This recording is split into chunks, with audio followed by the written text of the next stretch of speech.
no Urubá. E assim, agradecer de uma maneira muito especial a presença da professora Larissa. Não é qualquer banca que tem a professora Larissa, e não é também qualquer banca que tem a professora Ferretti, né, gente? Vocês é muito prestigiado e muito agradecido por vocês estarem participando dessa banca. Em nome do Leonardo, a gente já agradece de antemão.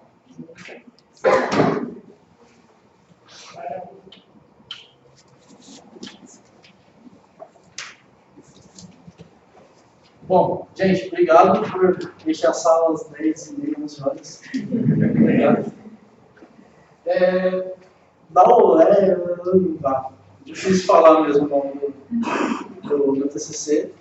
Ele é um projeto, ele não é um jogo, ele é um projeto de um jogo, e o tema principal dele é matriz mitológica africana, da parte lá da Nigéria, Yorubá, é o nome da tribo que tem essa cultura que eu me inspirei. Bom, acho que é importante eu falar das minhas motivações e influências. Desde pequeno eu jogo videogame, eu estou envolvido nessa atividade, né? De diversos jogos, não só eletrônicos, mas tabuleiro, RPG, jogo mais social, assim. E eu sempre observei, de um tempo para cá, assim, desde a adolescência, que os jogos eles tiveram uma influência muito grande no meu aprendizado, ou pelo menos no meu interesse em buscar conhecimentos diferentes. Então eu meio que parti do pressuposto de que jogos são mídias capazes de ensinar para transmitir um pouco de conhecimento sobre essa cultura, que é bem desconhecida, apesar de ser importante na nossa formação cultural.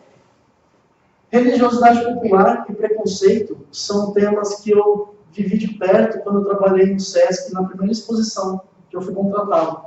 Chamava Manifestações da Fé, e ela tinha umas 50 obras assim, de catolicismo popular e uma de candomblé.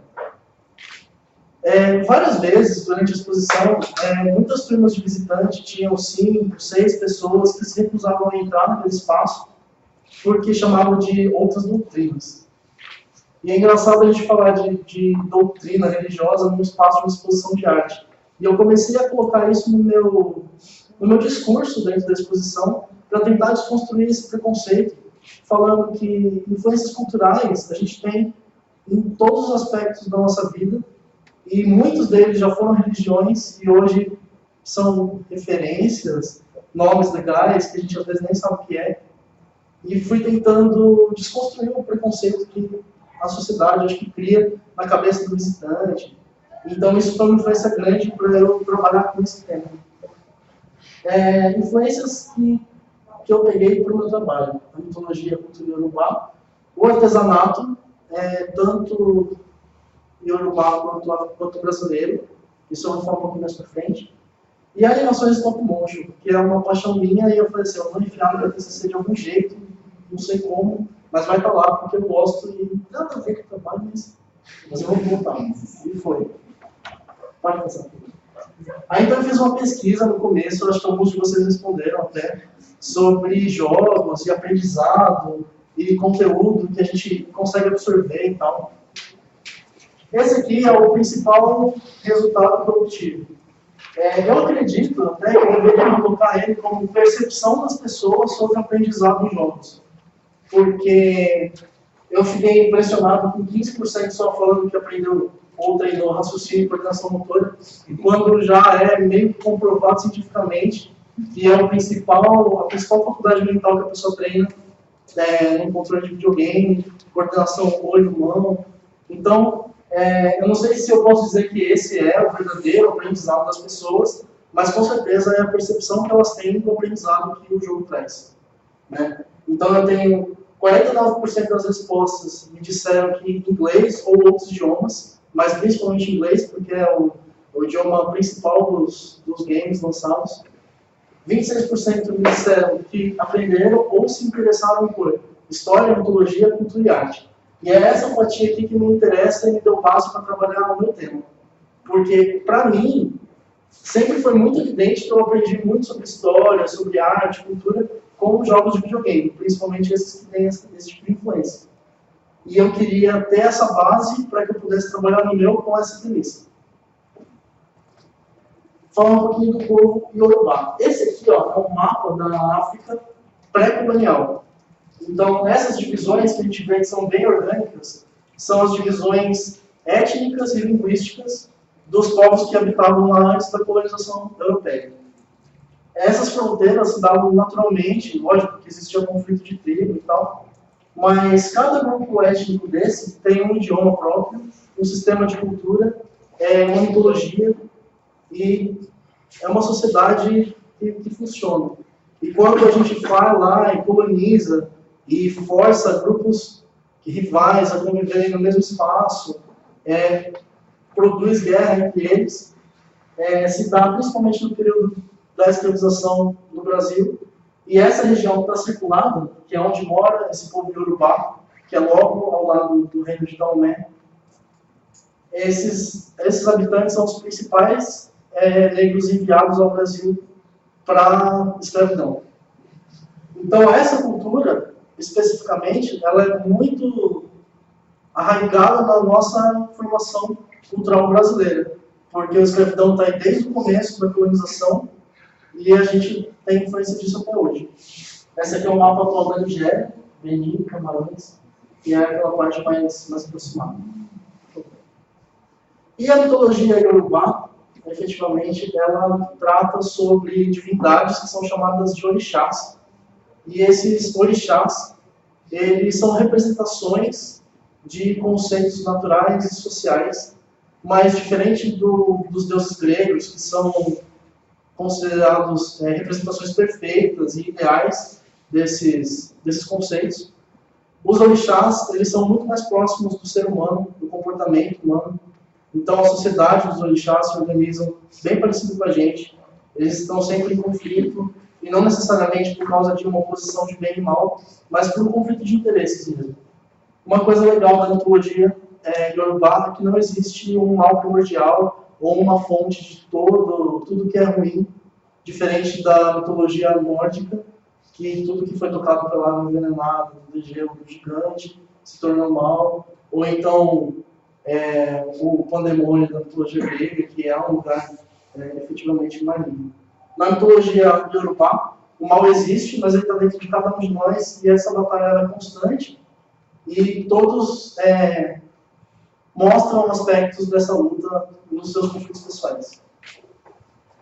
Eu não ia colocar isso porque eu achei que a apresentação ia ficar muito longa, mas de última hora eu achei que era bem importante mostrar 2 jogos recentes que foram essenciais para eu colocar o meu projeto da forma como ele está feito.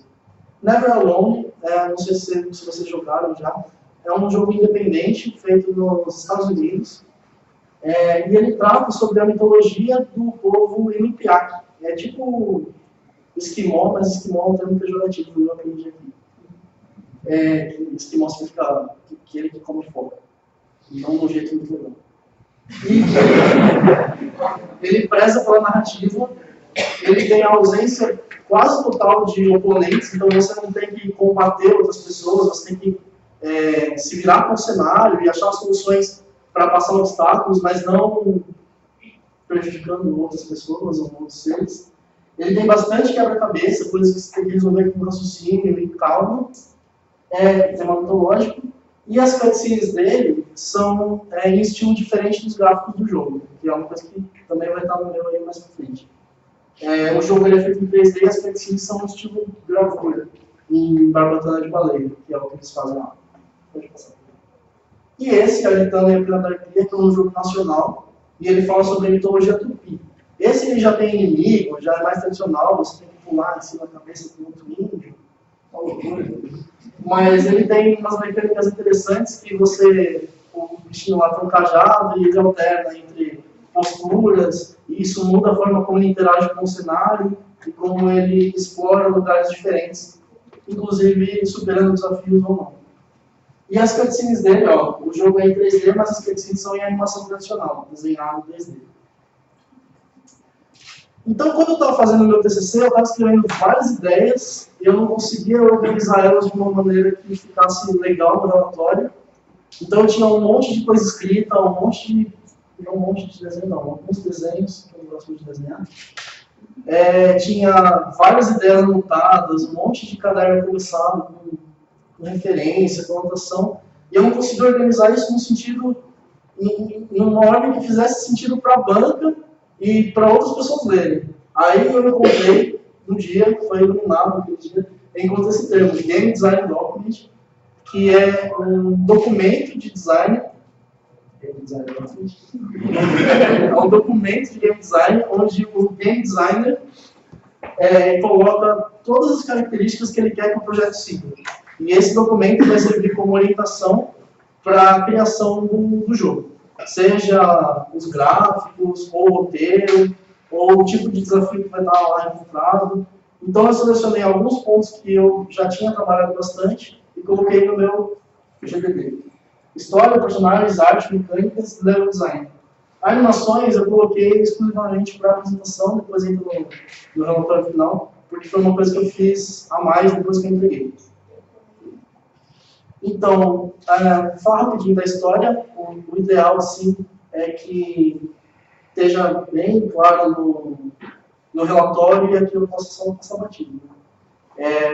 Exu, meu Deus, Exu. Ele é um orixá, mensageiro, e ele é meio trapaceiro, tipo Loki ou Hermes, das outras mitologias, assim.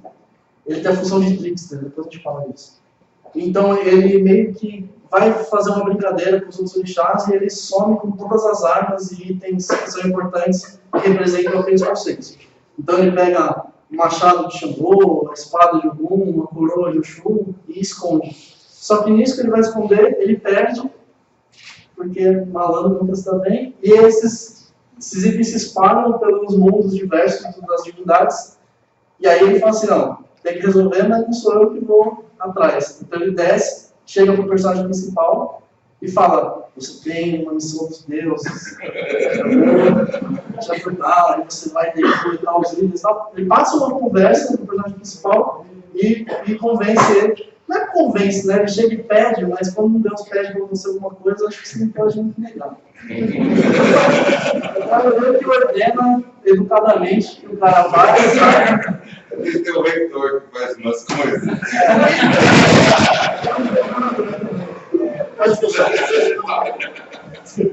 Então ele vai explorar os diversos mundos das divindades, que refletem as características delas, e procurar esses itens.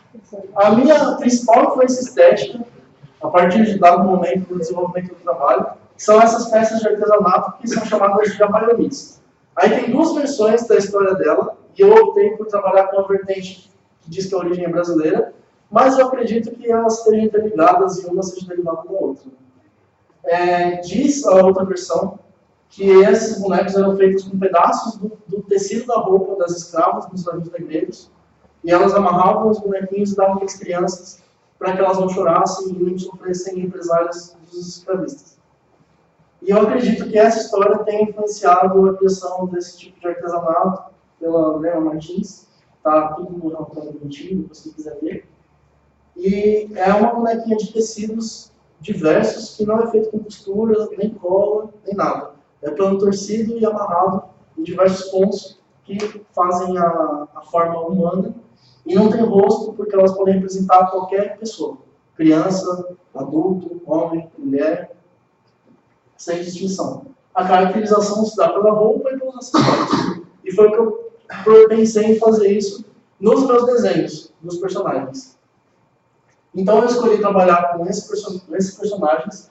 O Elitan, ele é o meu personagem original, então eu posso fazer o que eu quiser com ele sem influenciar. Ah, meu Deus, não é bem assim que acontece. Então, deixa em paz, deixa eu fazer o que eu quero.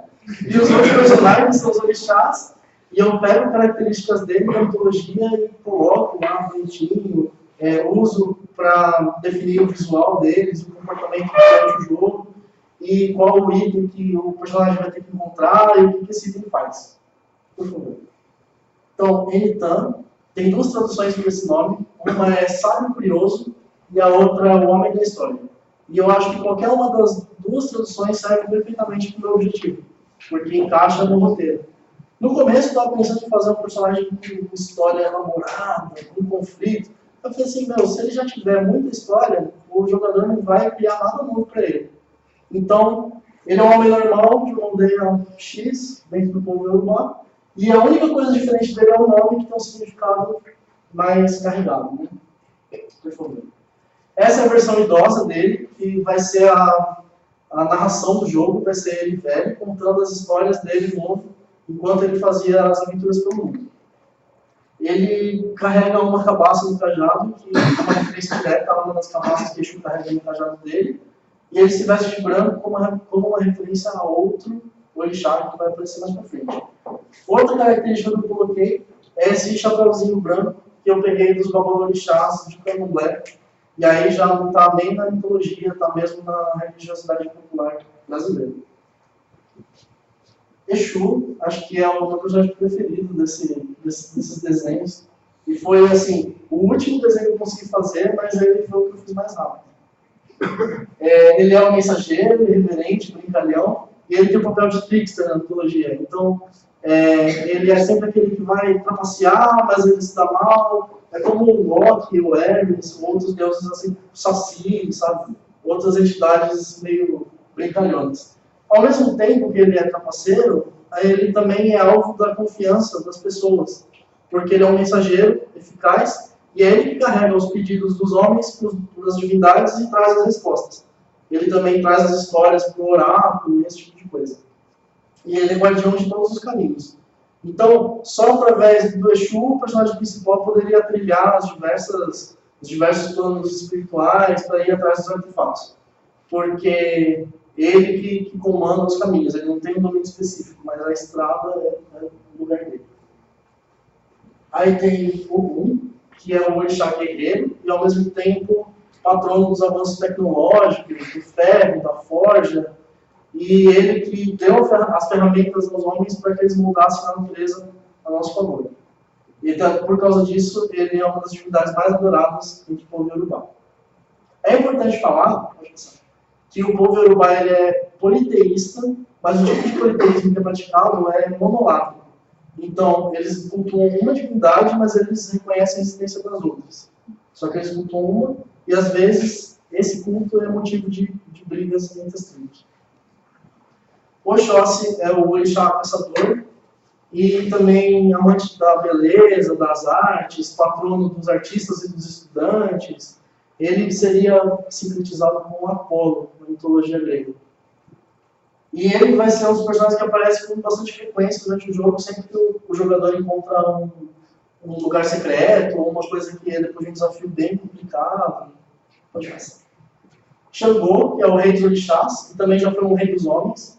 Ele foi um homem que era rei da capital do Yorubá, do Eó, e após a morte dele, ele passou a ser venerado como uma divindade. Ele é o deus da justiça, só que a justiça dele pesa para os dois lados. Então, se você pede alguma coisa, ele vai te julgar antes de julgar quem você acha que é culpado. Por isso, o machado dele tem 2 gumes. Ele também é deus do trovão, e ele é considerado agressivo, violento, justiceiro. Isso se reflete no cenário que foi desenhado para ser o reino dele. Oiá, que a gente trabalhou na cor imperial, né?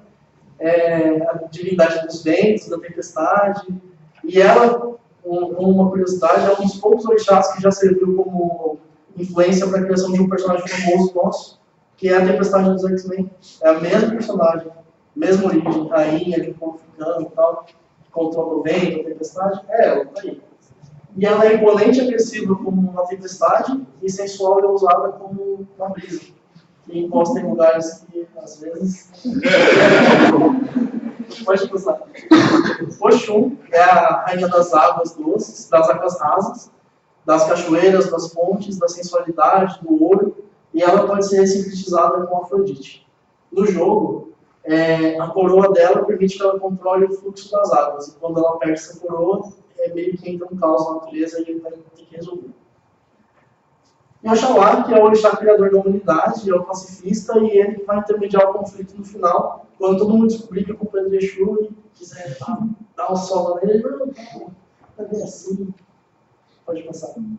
Aí aqui eu tenho alguns esboços de arte conceitual, né, cenários com alguns desafios já que eu já fui pensando, ou elementos que eu queria colocar, tipo árvores bastante frondosas, baobás. Eu não me prendi muito na fauna e na flora africana, porque o jogo se passa principalmente nos eventos espirituais que refletem características das divindades, não do lugar.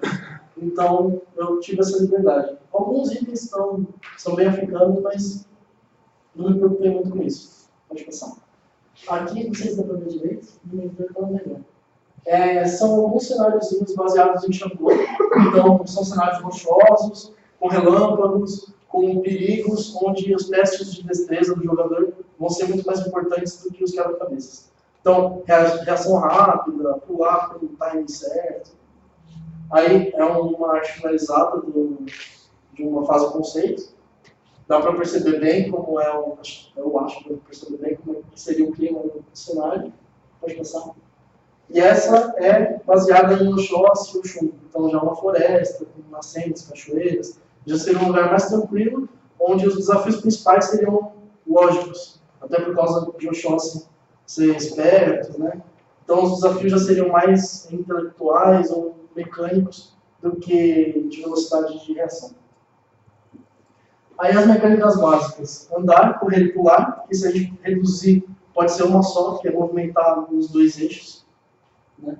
E aqui um exemplo de um desafio. O cara pula, escorrega para a velocidade, e com esse impulso ele pula para uma plataforma mais longe, e se ele não fizer isso, ele não consegue ultrapassar. E aí as mecânicas avançadas é o personagem, o jogador saber que arma ou item que ele já recuperou, que ele pode usar para explorar o cenário de uma forma diferente, ou para criar soluções que não são óbvias. Por exemplo, atirar uma flecha no cipó para criar uma ponte de corda para poder ultrapassar um abismo. Essa é uma fase conceitual, onde ela começa da direita para a esquerda e ela meio que faz um zigue-zague e termina no ponto inicial. Os desafios são crescentes, então eles vão ficando mais complicados conforme o jogador avança, e ela serve para que ele aprenda as mecânicas durante o jogo sem ter que ter um tutorial ou um texto falando qual botão apertar, para ser mais intuitivo. E já fiz tudo em folha quadriculada, para saber quanto espaço ocuparia na tela, esse tipo de coisa. Aí isso é uma coisa que entrou depois, nem está no relatório, mas vai no relatório final, que são o planejamento das cutscenes, com pequenos roteirinhos, alguns storyboards bem porque mas tá bom. E aí são ideias mesmo para que eu desenvolva essas cutscenes em stop motion. Então, eu vou mostrar daqui a pouco o boneco que eu fiz, baseado nas Abayonis, só que preparados para fazer essas animações em stop motion. A ideia inicial era que o jogo todo fosse em stop motion, mas era muita loucura e ficou meio que impraticável fazer isso. Se não comercialmente para o TCC, era impossível fazer, porque não tinha como criar cenário, não tinha espaço em casa, não tinha um lugar grande onde eu tivesse luz controlada para fazer as fotos. Então, meio que caiu por terra e fiz os desenhos. Mas os bonecos é uma coisa que eu estou desenvolvendo desde o começo do trabalho, e eles meio que ficaram deslocados até que eu acrescentei esse ponto agora nas 2 últimas semanas, depois que eu entreguei o relatório. Então esse é o primeiro esboço, antes de eu conhecer as Abayonis, e depois eu fui desenvolvendo os desenhos, nem me preocupei tanto com os esboços, fui desenvolvendo os desenhos dos personagens, e bolei uma estrutura interna, baseada na minha bibliografia de stop motion, para que o personagem fosse articulado nas partes certas e rígido nas partes onde não podia ter articulação. Então, acho que é melhor mostrar um vídeo. Essa aqui é a estrutura do boneco. Mostra o vídeo, por favor. No vídeo tem a criação inteira de um dos bonecos que eu fiz.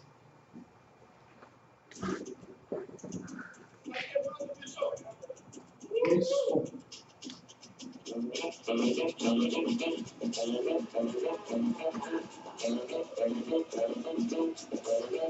A filha de Chuva desse, ele é o primeiro. Esse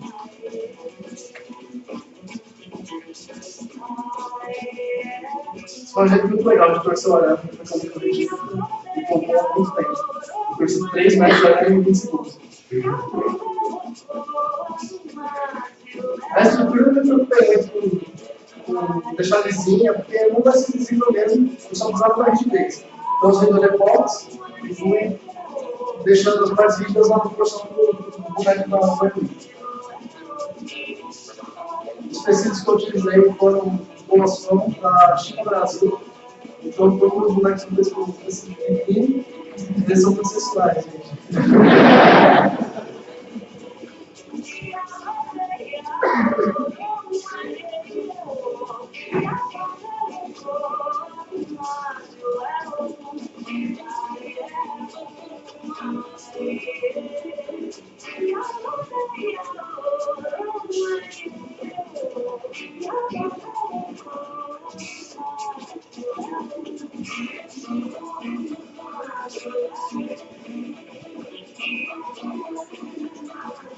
A cabeça do boneco era feita com um molde de tecido.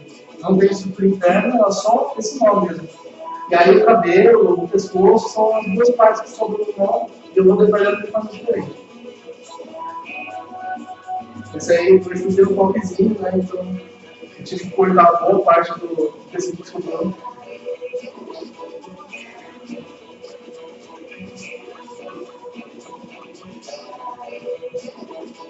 Essa é a palha da costa, que é uma palha considerada sagrada dentro do candomblé. E eu quis usar ela no boneco para fazer essa referência mesmo com a religiosidade, né? Porque apesar de eu querer trabalhar sempre no âmbito mitológico, não dá para fugir muito de alguns detalhes da religião. Né?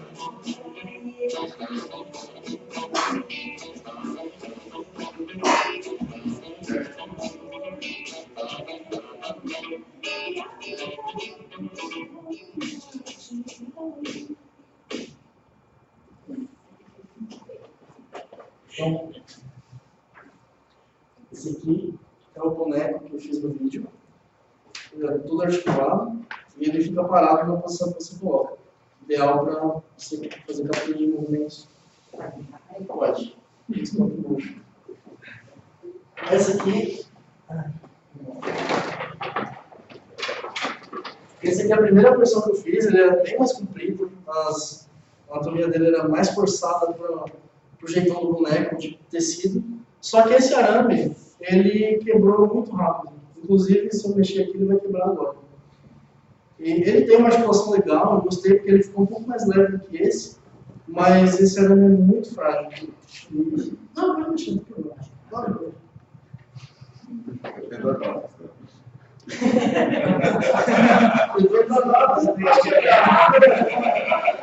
Vou tirar uma música. Essa aqui é uma estrutura menor, eu estava testando outra anatomia, só que antes desse arame quebrar, então eu estava fazendo com o mesmo material. Depois que esse quebrou, eu praticamente abandonei para não ficar desperdiçando material nessa emoção. Pode passar dois slides. Pode passar dois. Aí então eu comecei a trabalhar nas animações que iriam para o jogo. Não estou passando muito do horário, né? Não vou falar não. Para as animações que iriam para o jogo. Então eu fui assim, 12 quadros por segundo, eu acho que dava uma taxa legal, geralmente é o que é utilizado em jogos mais antigos. E eu queria esse look and feel de jogo mais tradicional, mais anos 90, assim, Master System, Super Nintendo, que é o que eu cresci jogando. Então, passa, por favor. Essa aqui é a sprite sheet do personagem se movimentando para correr. E aí o software da criação do jogo pega um quadro e coloca em 0,5 segundos e faz 12 quadros por segundo. E aí a sequência faz o personagem se movimentar. Então esse é o teste de movimento do esboço. Depois tem ele finalizado. Pode passar. Aí tem os movimentos também que foram planejados, mas acho que no slide vai ficar meio ruim. Nossa, travou. Tem esse dele parado, o máximo que o personagem de videogame fica parado. Assim.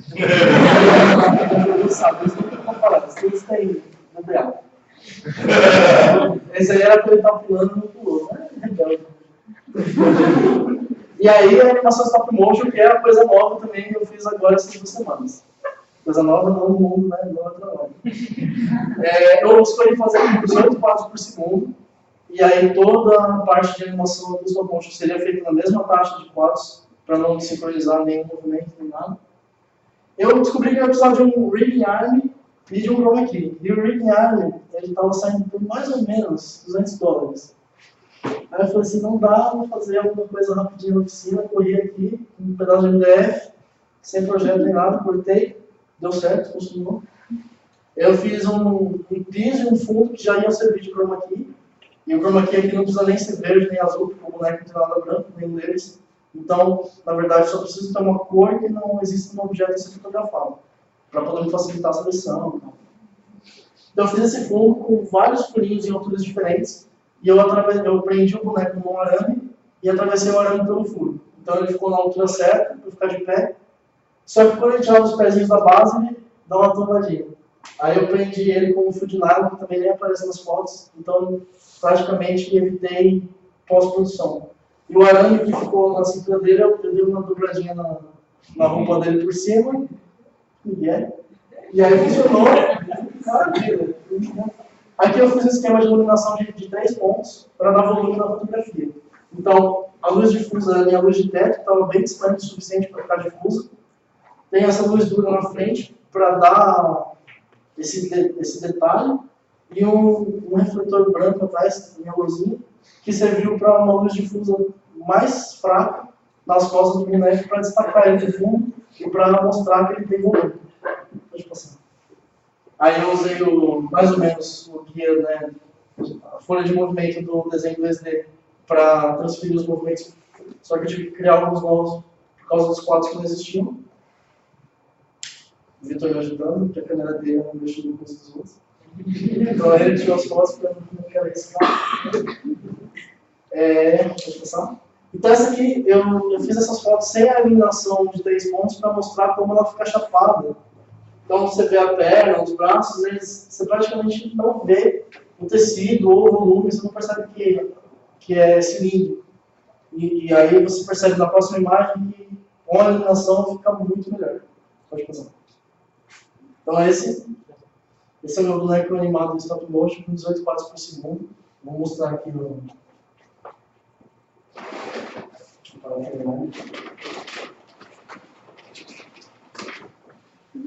Esse aqui é o meu chroma key com o rigging improvisado, funcionou bem. Eu posso colocar ele em posições diferentes e ele fica paradinho. O fio tensiona aqui. Eu posso colocar ele de pé e ele também, vou dando uma ajustadinha e funciona. Pode ir. Legal.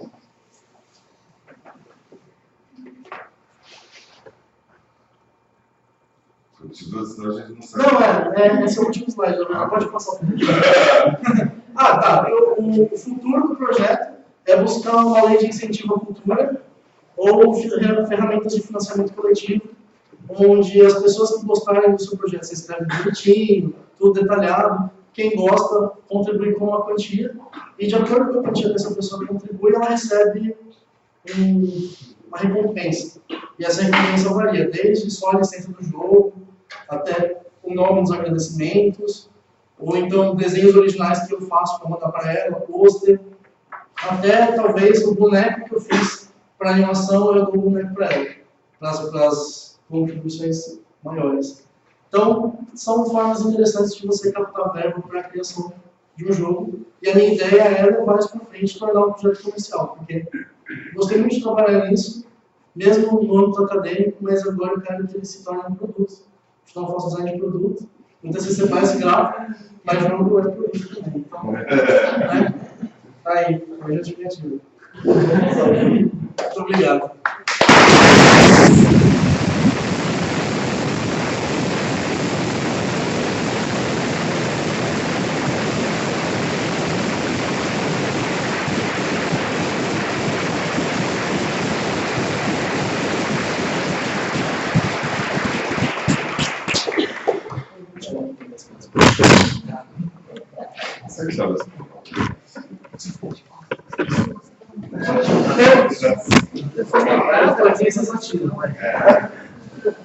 Mas aí dá só para Não, fica assim.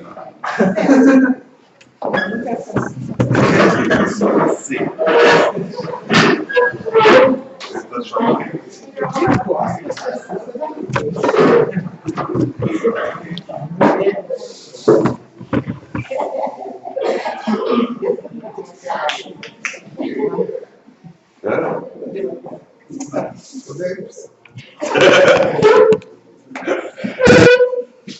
professora Vanessa. Eu mesma.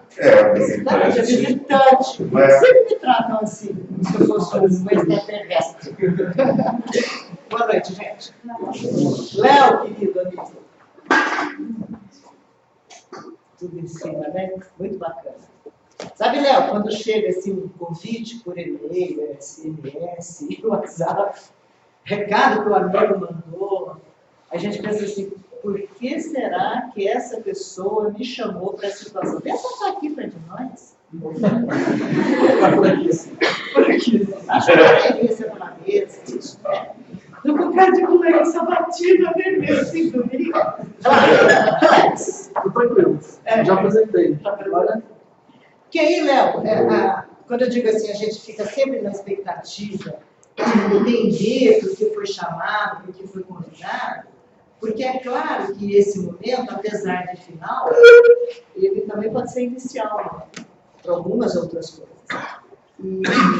E essa ideia de final inicial, essa dualidade, é sempre um momento bem difícil. Difícil para quem vê o trabalho também, né? Estive com você no seu primeiro ano de formação, é isso que o curso manda, né? A gente falar com os meninos do primeiro ano. E depois a gente se encontra, se desenvolver um afeto, um carinho, uma atenção, ou a gente não se encontra. E com o Léo me encontrei em várias e múltiplas situações, eu penso que a gente se buscava de alguma maneira, né? Para desenvolver um pouco essa afeição, vamos dizer. Que eu nem sei se é daqui ou se é de outro lugar, né?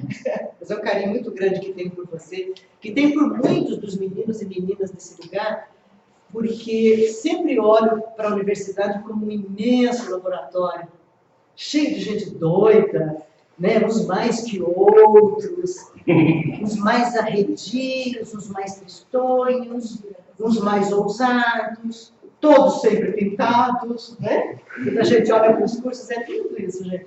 A gente olha para os distintos cursos e vê os distintos desenhos de gente. Isso é muito bacana. A experiência do design mostra muitas vezes isso para mim. Então, Léo, com isso eu quero simplesmente agradecer o convite de estar aqui contigo num momento que é ritualístico, né? O Goya lembrou de uma amiga nossa da filosofia, que se aposentou, mas ela está tão entranhada na gente, a gente sempre lembra dela, que chamava de celebração. Né? Esse é um momento de celebração, de festa, de alegria, de troca e de conhecimento também. Claro, a gente conhece muito e aprende muito. Obrigada ao Goya, teu orientador, que é uma figura, eu sempre digo assim, a gente ama e odeia ao mesmo tempo. Não é ama ou odeia. Não, figura linda, pessoa humana, potente, um cara muito bacana, que eu aprendi a admirar. Não que ele seja fácil, vocês sabem que é o contrário. Isso também é muito bom. E a Fernanda, que tenho convivido pouco, na verdade, mas que é uma figura que está sempre assim, em lugares bons, a Fernanda está no meio. Então eu gosto muito disso. Do seu lado, por exemplo. Isso mesmo, do seu lado, por exemplo. E aí, Léo, é assim, né? Eu não sei nada de stop motion, não jogo joguinho. Lembrando, tenho um filho de 30 anos de idade. Então eu me lembro, por exemplo, do Sonic, né? Tinha lá o Sonic, eu comprei. E tem uma história, eu tenho uma menina, né? Uma moça, ela conta muito uma história de que ela estava não sei em qual fase do tal do Sonic, e que eu, de uma maneira muito atabalhoada, inadvertida, doei o console para o filho de um amigo meu, o professor Braz da física aqui, que tinha um moleque. E o moleque vinha passar fim de semana aqui, eles moravam em Campinas, na verdade, e eu achava que ele estava muito solitário, menino, né? E aí, num gesto assim, inconsequente, hoje eu sei, né? Mas parecia muito bacana. Eu doei o console, todos os jogos e tal. E você conhece minha filha, né? Uma moça lindíssima, você lembra dela. Ela não me perdoa até hoje. Que a gente lembra, em geral, porque foi muito feliz ou porque foi muito triste, né? As nossas trajetórias são um pouco assim. Então, é a experiência que eu tenho. Então, não é disso que eu vou falar, né? Eu não sei falar disso, eu acho espetacular, eu acho sensacional. Fiquei ali mexendo com a bonequinha, achei bacana. Quando você falou assim, se der um bom dinheiro, eu dou boneco. Eu falei, acho que eu vou contribuir. Essa coletiva, né? Eu vivi uma experiência bacana de um pessoal que luta sumô, os brasileiros nossos que lutam sumô, e eles iam em 12 para o Japão e não tinha um centavo. Então, eles estavam lá vendendo coisas e tal. E é muito gostoso esse processo da contribuição coletiva. Eles mandaram uma camiseta horrível, de uma malha vagabundésima, de um tamanho que não serve ninguém na minha casa. Para mim deve saber Mas assim, essa coisa do coletivo sempre é muito sedutora, muito bacana, muito interessante. É arriscado também. Também é arriscado, é verdade. Mas o que não é arriscado nessa vida, né, querido? Já está arriscado, por exemplo, eu morrer, olha que trajetória. Ora, então, o que eu vou falar é um pouquinho assim do teu trabalho, como é que eu li, e eu, quando li, no dia que li, uns 2 dias que li, que é um trabalho bastante longo, eu ouvi muito Maria Bethânia. Maria Bethânia era muito da ancestralidade, né? Você me trouxe Maria Bethânia de alguma maneira, porque você discute, trabalha e vai compilando essa ancestralidade, que é muito legal. E a gente fica pensando assim, nossa, esse moleque sabe dessas coisas, como, né? Porque às vezes a gente num processo, às vezes até exagerado, até chato por vezes, né? De tentar passar conteúdos acadêmicos significativos, a gente esquece que é gente que está ali, né? Que tem história, tem desejo, tem vontade, tem muito sono. Na aula de sociologia, você tem um sono desgraçado, incrível, né? Umas cochiladas grandes. Às vezes a gente esquece. Então, me chamou a atenção, o teu trabalho me trouxe essa contribuição também, né? De dizer, olha, que universos plurais e múltiplos somos, né? Todos nós. Isso é muito bacana. A gente sempre tenta fazer uma análise do trabalho, uma perspectiva assim, mais organizadinha. Você falou uma coisa bacana, como é que a banca vai ler o trabalho que eu escrevi, né? E a gente também fica preocupado com isso, como é que eu vou ler o trabalho que o Léo e os meninos outros escreveram. A gente costuma fazer uma organização, assim, às vezes pragmática, mas para ajudar didaticamente, de forma de conteúdo. É horroroso, né? Porque se as coisas tivessem só isso, na verdade está imbricado, vem junto, é articulado. Mas sempre é importante para organizar o pensamento, né? Do ponto de vista da forma, Léo, é um trabalho super bacana, né? Assim, para mim, na minha lista, é um trabalho que é bonito, que cria uma expectativa, que está super bem organizado. Você disse que seus amigos passaram a ler porque você já não enxergava mais a leitura. Eu acho que é isso mesmo, né? A gente sempre tem essa experiência de não conseguir enxergar pequenos desenvolvimentos, nuances e tal. E você é um cara de amigos, né? Você chama os caras de amigos. E eu desconfio que eles são mesmo, né? Então, aí sempre junto com você é um cara de turma, está sempre articulado, sempre junto com pessoas. Isso é uma coisa muito bacana. E não é para todos, né? Nem é para qualquer um. É um sujeito que agrega. Isso é bem bacana. Os seus amigos te ajudaram a ler. E, por fim, você construiu um trabalho que é digno. É um trabalho estruturado, digno. Tem uma coisa muito bacana, que é, de sua parte, né? A aceitação daquilo que a gente chama de orientações acadêmicas. Porque é claro, gente, que a universidade é um espaço para a gente se contrapor e não concordar, e fazer oposição, e criar outras maneiras de fazer. E às vezes até de blasfemar com a própria instituição o tempo todo. Mas, para mim, assim, eu sempre digo isso aos meus alunos, é importante a gente lembrar que nós entramos num jogo e que nesse jogo nós temos que jogar. E ao jogar esse jogo e jogando bem, lá fora, quando a gente sai daqui, você pode jogar de outro jeito, do jeito que você quer ir, né? Então, trazer esse formato acadêmico no seu trabalho foi muito bacana. Tem referência bibliográfica ao trabalho dele. Uma, não, várias. Concretas, livros. Muito bom, muito bom. Um amigo mesmo, né? Muito bem estruturado, muito bem. Uma leitura gostosa, né? Bem arrumada. Isso foi muito legal. A pesquisa que você fez foi uma sacada genial. Claro, né, Léo, que se a gente fala em pesquisa dentro da universidade, ela não é aquela pesquisa significativa que tenha aquela referência metodológica, escampar, essa coisa toda que quase trabalha com ela, mas ela revela tendências. Isso é bacana.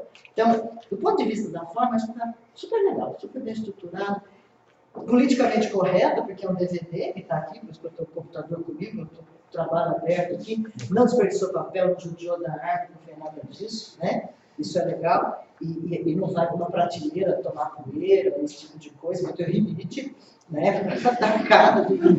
Isso foi muito bom. É claro que isso tem a ver com o crédito aqui do Glória, né? Que ajuda, que orienta, que grita. Eu achei que você deve ter sofrido, você não deve estar. A gente acompanha no Facebook. Ô, Léo, faz fazer TCC. Mas tem uma coisa. Isso, Paulo, não vou fazer TCC. Olha lá. Vou dizer que Léo. Mas com medo. Tem um negócio, Léo, super bacana, e o Goi há de concordar comigo, né, de que os nossos meninos, meninos mesmo, alunos, né, aprendentes, eles sabem fazer muito mais coisas que os ensinantes. Isso, nesse momento que a gente vive, na forma como o mundo está organizado, nessa lógica mais contemporânea, isso é muito verdadeiro, né? O teu trabalho, para mim, vem nessa direção, e certamente na relação de vocês isso aconteceu. Né? Os aprendentes trazem coisas, desafios, proposições, coisas que a gente não tinha pensado, não tinha ainda olhado para isso, né? Então, isso ficou tudo muito bem resolvido, muito bem estruturado. Do ponto de vista do teu conteúdo, algumas poucas coisas aqui eu vou destacar e falar, igual você controla, essa gente sociologia, traca. Primeiro, meu trabalho assim, de folha para TCC, né, Léo? Léo, meu Deus, tem vários TCCs em Léo. Para, Léo. Léo. 2 semanas eu estava mexendo ali, meu trabalho, que bonito, para. Eu falei para ele até agora, na nossa conversa, é uma obra em aberto sempre, né? A gente quer mexer, quer melhorar, mas nem é isso que eu estou falando da melhora desse objetivo mais diretivo que você tem agora. Mas é uma obra que tem sociologia, que tem antropologia, que tem a sociologia das religiões, que tem geografia, né? Que tem língua portuguesa, que tem todas as questões técnicas. Você fala que não gosta de desenhar, que desenha um monte, né? Pode ser preguiçoso, né? Desenha um monte. Então, nesse sentido que eu digo assim, é um TCC de muito fôlego, né? E claro que a gente espera um trabalho bacana depois de 4 anos, né? Porque agora é um momento de síntese, né? Juntar tudo que você aprendeu nesse momento e está aqui a minha obra, né? Mas ele ficou muito legal nesse sentido. E eu me lembrei, quando pensei nessa lógica, de uma coisa assim que a gente às vezes esquece, mas é importante celebrar e ser dito. A gente só aprende direito, só faz bem aquilo que a gente gosta. Isso é um preceito para o aprendizado na vida. Se eu não gostar, eu posso até ir lá, faço decoreba ou colo, que for mais confortável naquela circunstância, né? Ajeito daqui, da lá. Mas aquilo que eu amo, objetivamente, quando você diz assim, eu vou continuar nesse negócio aqui, custe custar, tem até os caminhos aí que você vê quais serão, mas eu vou fazer, é porque você, de fato, foi mordido, não é? Por uma paixão, por uma coisa que te agrada. Então, você não vai ser, por exemplo, o professor universitário, né? Você não tem aquele perfil acadêmico, sisudo, cara de mercado, de proposição, de experimentação. A menos que o perfil da universidade mude muito. Mas até então... Porque como é que é na universidade? Você faz um negócio assim quadradinho e enfia o sujeito dentro do perfil. Como é que vai enquadrar você? Como é? Tentam.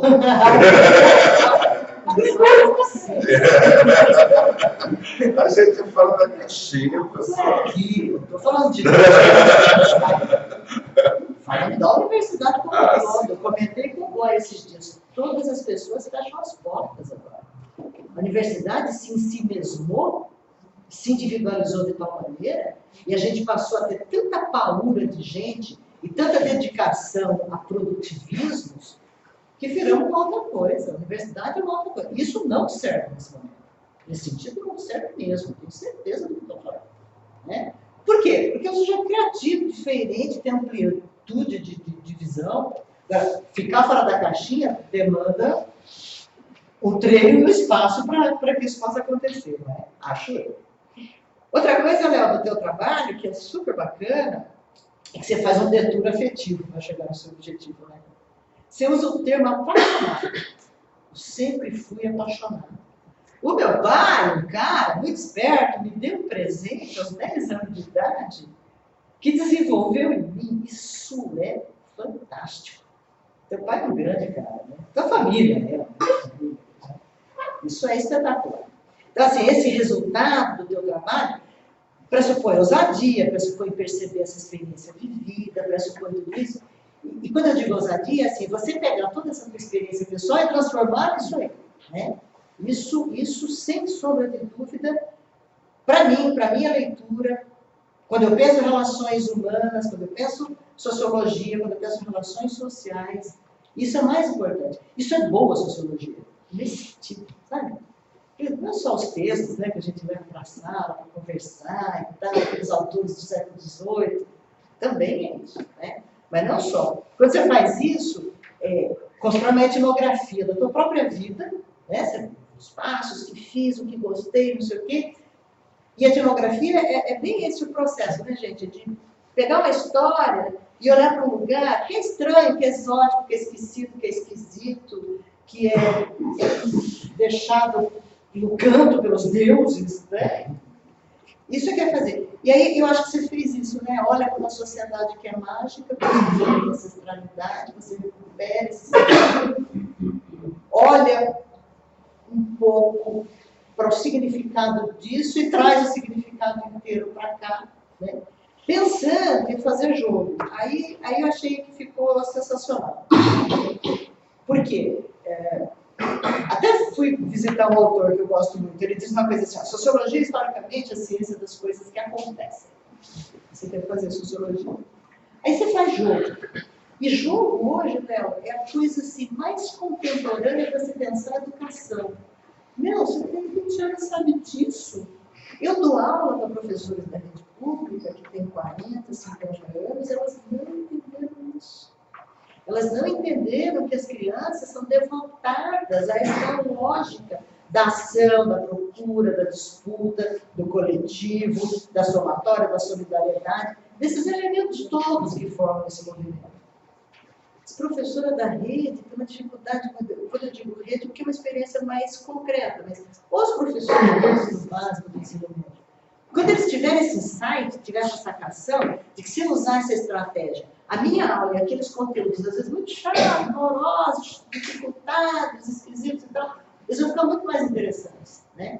Isso é, assim, bingo, né? Que a gente grita bingo. Isso foi muito bacana de você ter percebido. A gente tem falado muito em novas tecnologias, que nem novas mais são, né? A gente está aí com umas coisas já muito bem incorporadas no nosso cotidiano, mas elas não migraram para o cotidiano da escola. A sociedade mudou e a escola não. Nós vivemos numa escola do século XVIII, XVII. A gente senta com a nuca para trás do amigo, a gente estava de costa para vocês. Como é possível estabelecer um diálogo de costa das pessoas? Não é frescura, não é onda. É ter a perspectiva de que só o humano muda o processo. Né? E a escola, nesse sentido, é fundamental. Porque das duas, uma. Ou a gente desenvolve aquele ser humano, desde pequenininho até o homem muito grande, no sentido qualitativo, ou a gente arrebenta aquela pessoa e rompe com os sonhos, e arrebenta com as perspectivas de vida. É isso que a escola faz. Né? Muitos de nós, quando chegamos na escola, entramos numa lógica absolutamente, como eu diria, tristonha. Né? A gente começa a sentar, e vai embora. Os que vão embora até aplaudem, vão embora mesmo, né? Se não está feliz no lugar. Porque a escola tem esse potencial, né? A educação é que tem esse potencial. Na verdade, a escola é o espaço formal, estrutural. A educação é que tem o potencial de transformação.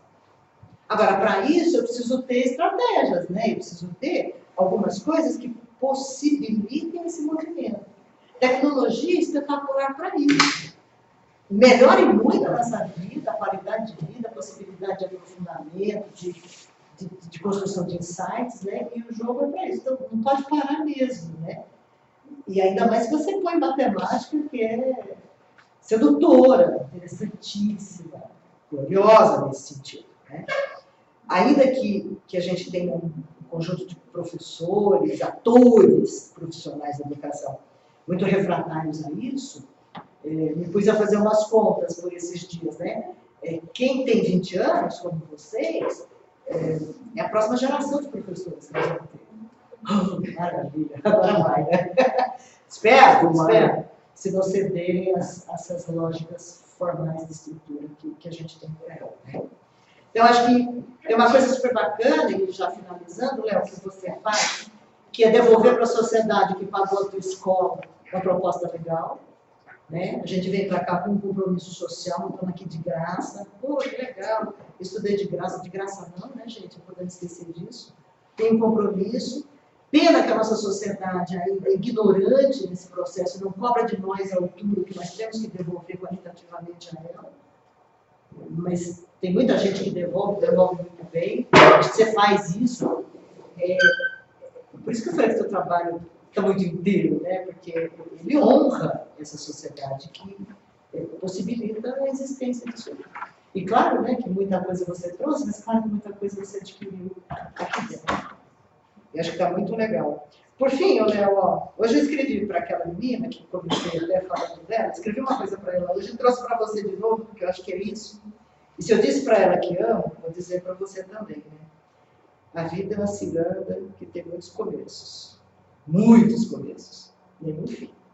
Parabéns, eu amo você, teu trabalho lindíssimo, sucesso na tua vida, um beijo na tua família inteira, que é maravilhosa. E aos amigos todos, são sensacionais. Eu quero ter um grupo de amigos assim também, você me presta. Um beijo.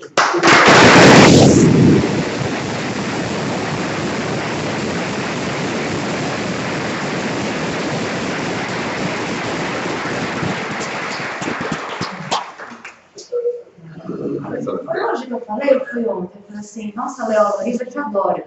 Aí você falou assim, eu também adoro a Loriza. Eu falei, mas adorar a Loriza é fácil, o difícil é ela te adorar, né? Que privilégio, né? E aí eu comprovei isso agora. Então, é realmente privilégio estar aqui também. Agradeço o convite. Nunca te dei aula, né, Léo? A gente começou, mas não terminou, né? Você desistiu da minha disciplina. Eu nunca dei aula para o Léo. Já tinha o TCC começando. Já, né? E aí ele desistiu da minha disciplina, não gostou de mim, me chamou para baixo, porque é masoquista. Não, a gente se entende, né? E Te conviveu bastante, né? Conviveu bastante. Em sala, mas... Eu sou madrinha de um filho seu, em casa. do Malu do Geisel, sou madrinha dele. A gente achou ele junto aqui na Unesp, e aí ele fez uma Malu do Geisel. Eu falei, joga esse bicho fora, vocês dois. E aí o Léo pegou os paus e começou a babar. Se você fosse castrado, eu ficava com você. Eu falo castração. Joga esse bicho, vai pegar doença. Foi isso mesmo, não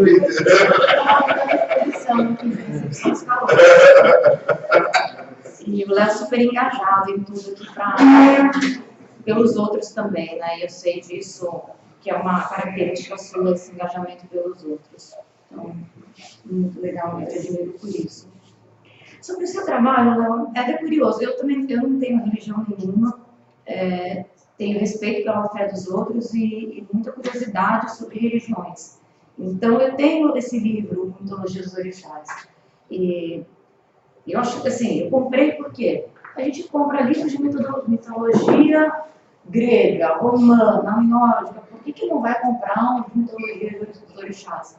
E eu leio também, não sou assim, tudo falando, tudo de brincadeira, nunca aprofundadamente, nunca com nenhum tipo de pretensão de falar sobre isso, mas assim. Mas li um pouco da Bíblia, do Alcorão, comecei a ler o Mahabharata, mas é muito maluca. Aí depois eu vi tem uma versão em quadrinho do Mahabharata que é mais fácil. e até teve uma versão em quadrinho da Bíblia também, mas é mais fácil. Do Krambi. É bem legal. E eu acho que você trabalhou o tema com uma leveza.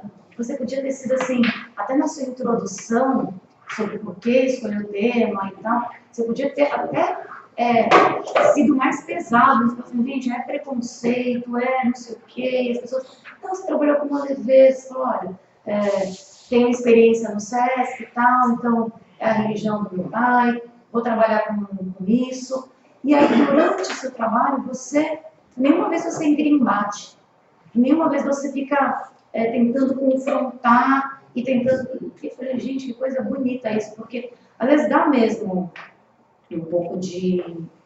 Mexer com a religião é muito complicado, né? É muito complicado. Você não fala sobre a fé, você fala sobre a mitologia. E isso que, como eu disse, eu não tenho religião. Mas eu gosto de ler sobre religiões, principalmente por uma análise semiótica. Né?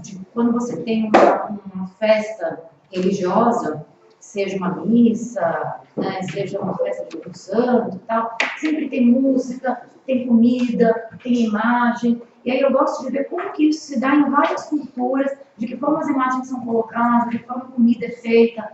Então, eu já fui em candomblé, já fui em missa, já fui em vários outros tipos de festas religiosas, e eu gosto de ver isso. Então, achei muito legal o seu trabalho, que você usa esses elementos, né, e você não confronta. E fiquei pensando, poxa, ele é um trabalho que vale a pena mesmo tentar um apoio, patrocínio. E aí eu pensei, será que não dá para juntar porque você fala do Negralone, que recebeu um investimento, né, para divulgar a cultura, aí você coloca esse do brasileiro, que é o Aritana, né? Aritana, fala sobre a cultura indígena, será que não daria para fazer alguma coisa na cultura europeia e juntar, né, a cultura europeia, a cultura africana, a cultura indígena e fazer assim uma coisa de jogos brasileiros e tentar ver se tem apoio de algum tipo de órgão aí da cultura, até para divulgar turismo, não sei, tentar ver assim, então, talvez juntar forças, porque uma coisa assim, a gente não pode colocar nenhuma em mais evidência a outra, né? Porque por mais que as coisas tenham se juntado aqui para formar os brasileiros de uma maneira não muito, quer dizer, nada, né? Foi um holocausto que fizeram, que as pessoas... Até um aluno meu colocou isso muito legal, ele falou assim, como que pode ter um bar chamado Senzala? A gente não vê um bar chamado Auschwitz. Seria uma coisa de muito mau gosto ter um bar chamado Auschwitz. Então, o holocausto que teve da escravidão negra, às vezes é tratado com um pouco de carinho. Foi mais de 1,5 milhão. De carinho. Aí tem aqui a Praça do Pelourinho. Você vai no Museu da Anne Frank e as pessoas saem chorando. A pessoa vai no Museu do Pelourinho, sai dançando. Assim, então eu acho que talvez, como eu estava falando, como a formação cultural brasileira não foi dessa, não foi, e acho que tem uma formação cultural feita facilmente, porque lida com pessoas, as pessoas são bélicas, as pessoas têm problemas, né? As pessoas são loucas. Seria legal que tivesse esses jogos. Eu fiquei pensando, eu acho que vale a pena você ir atrás disso, de verdade mesmo. Acho que talvez você consiga alguma coisa por aí. Uma coisa que eu também gostei, eu fiquei lendo o trabalho do Léo veio em formato digital. E aí ele deu um CD para mim, no Mac, desculpa, eu uso Mac, não lê CD. Aí o que eu fiz? Joguei no Drive, e aí eu fiquei lendo online o seu trabalho. Então foi bom, porque eu fiquei com a aba aberta para o Google. E fiquei o tempo inteiro procurando coisas que você estava escrevendo, porque eu aprendi muito no seu trabalho. Tem muita informação, eu falei, nossa, o que é isso? Eu fui procurar das bonecas, E aí eu fui procurar do Eritã. Falei, quem é o Eritã? Fiquei no Google aí, nada, lugar com português, nada. Aí achei em inglês, achei em francês, aí aqui e ali descobri que não existe o Eritã, assim, né? Não tem. No Wikipedia, não tem. Aí eu vi que é um nome que serve tanto para homem quanto para mulher. E o seu texto era original. E eu achei que fosse parte de uma mitologia. Então, talvez no seu relatório você pudesse colocar isso melhor, que não é seu. Eu acho que está escrito no relatório que ele é o único personagem original. Não, você fala isso no original, então, mas você não coloca assim logo no começo, ó, né? Foi desenvolvido para esse jogo, um roteiro inédito, com personagem criado, assim, assado. Ficou assim muito rápido. E falei, né, o que é esse cara que eu não vou falar? E o seu roteiro é muito legal. Essa ideia de ficar buscando, né, os objetos e tal, eu acho que para mim, é o que eu acho que assim, que eu achei mais o pulo do gato mesmo, esse personagem dele não ser homem, não mulher, e ele, você vai conhecendo os orixás a partir do que ele tem que recolher por aí. Vou ter, por fim, que discordar da professora Luísa, eu tinha anotado aqui, que eu acho que a gente viu hoje, foi a primeira aula do Léo. Então, tivemos a oportunidade de ser um dos primeiros alunos do Léo, por mais que ele já tenha experiência no SESC, tá? De acompanhar grupos, isso foi uma aula que você deu, então eu me senti uma das primeiras alunas. Eu acho que você tem toda a didática e todo o amor que eu acho que um professor tem que ter, que é ter uma paixão e passar essa paixão para os outros. Então, você fez isso hoje, todo mundo se apaixonou pelo seu trabalho, se apaixonou pelo que você acha importante, a gente pegou isso para a gente, eu acho que essa é a função do professor, né? Transmitir um pouquinho do que você acredita, e eu acredito no que você acredita também, Léo. Então, obrigada pela primeira aula.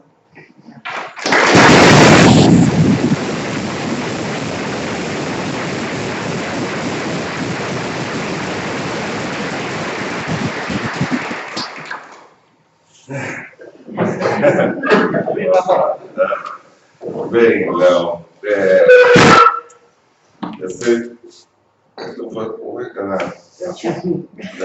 Então lá, muito legal, eu sempre falo, né, que no primeiro ano de vocês só conseguem ser original quando você faz a sua verdade, né?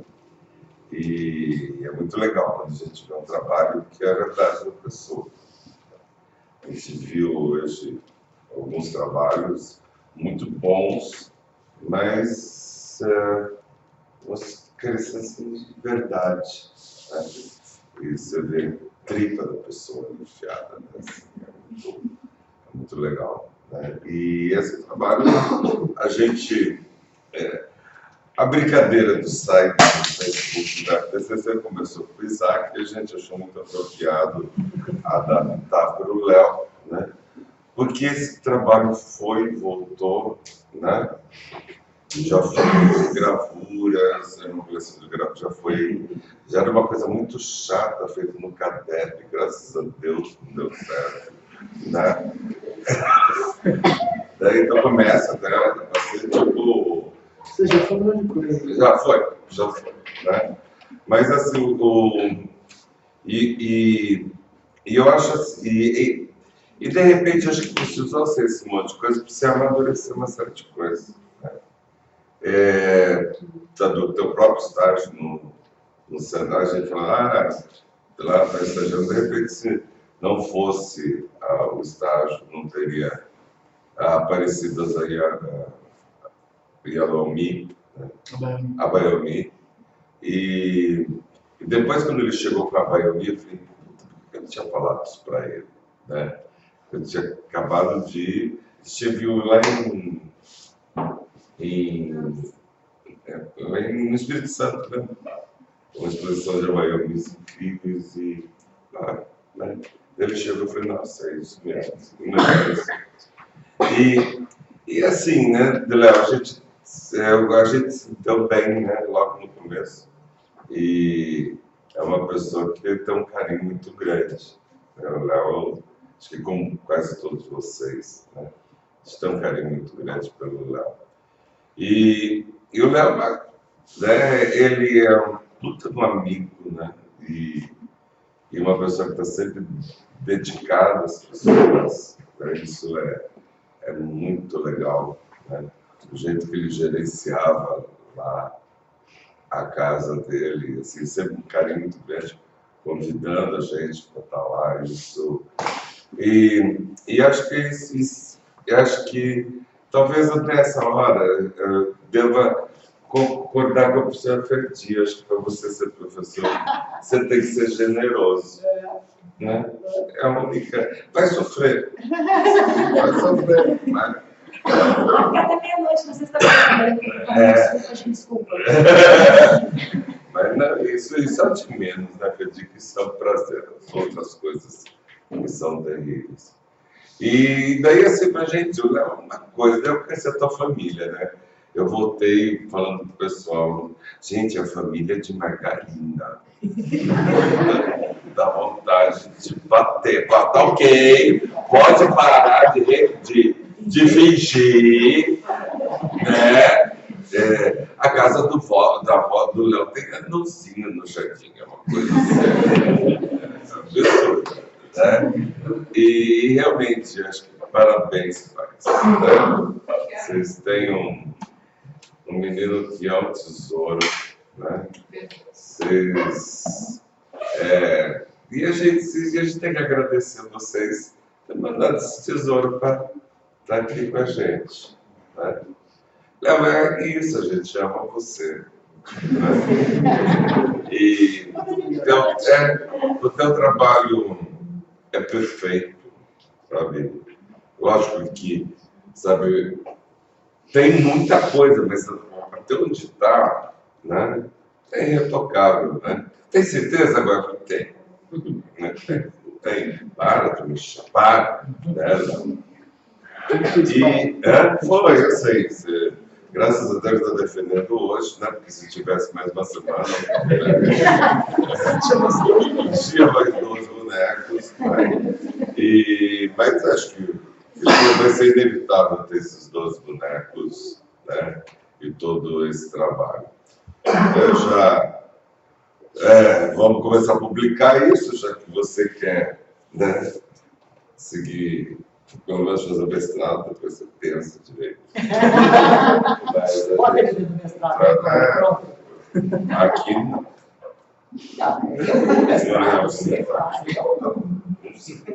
Só se foi Mas é sociologia, né? Eu já pensei na educação, qualquer coisa de educação, sabe? Acho que você vai dar uma contribuição muito legal, né? Para outras áreas. E é incrível esse trabalho, cheio de verdade, sabe? E dizer que foi assim um grande prazer, né? De estar com você esses 4 anos e me senti muito lisonjeado de você ter me convidado para, com tanta gente que gosta de você, né? Ser convidado para orientar você. Tá? Você sabe, é um presente. Presente que você me deu. Né? Muito obrigado.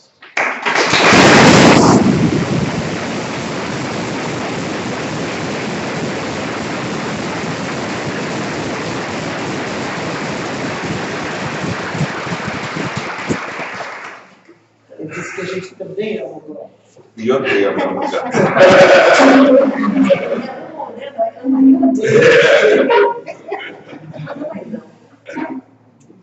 Você tem que, antes da gente decidir, se a gente vai te aprovar. Eu gostei dele, eu acho que eu queria. Mais um pouco.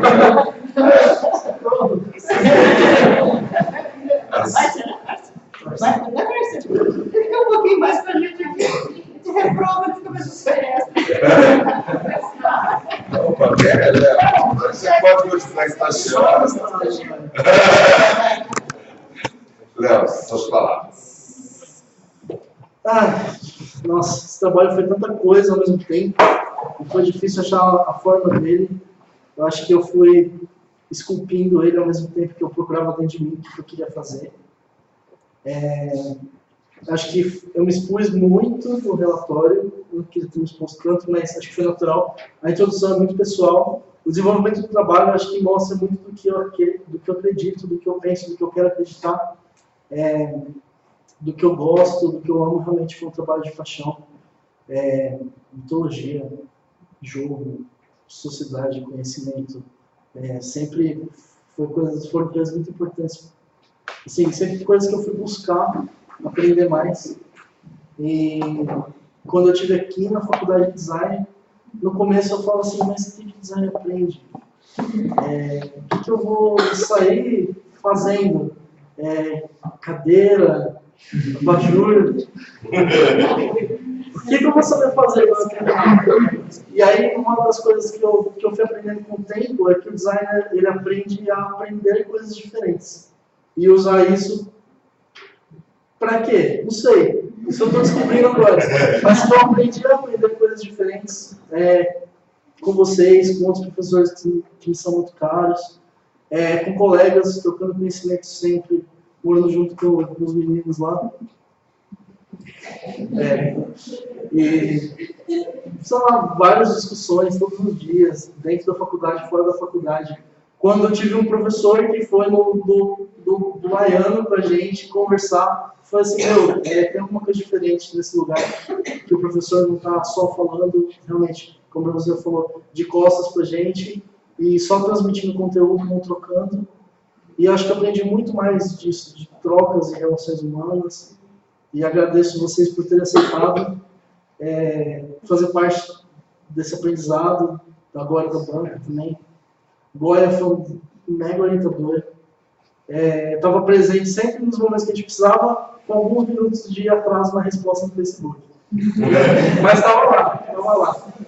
E, assim, não presente só na orientação do trabalho, mas acho que na orientação acadêmica de todo o curso, né, Goya? Porque desde o segundo ano a gente é muito próximo, sempre conviveu bastante, trocou muita figurinha, apesar de a gente só ter tido aula no primeiro ano também. E, com certeza, cada um de vocês foi muito importante para que isso fosse possível de ser realizado. Muito obrigado.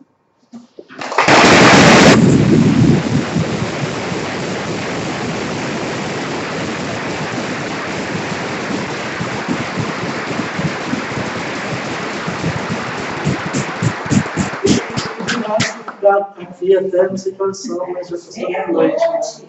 Vamos fazer o quê? Vocês vão dar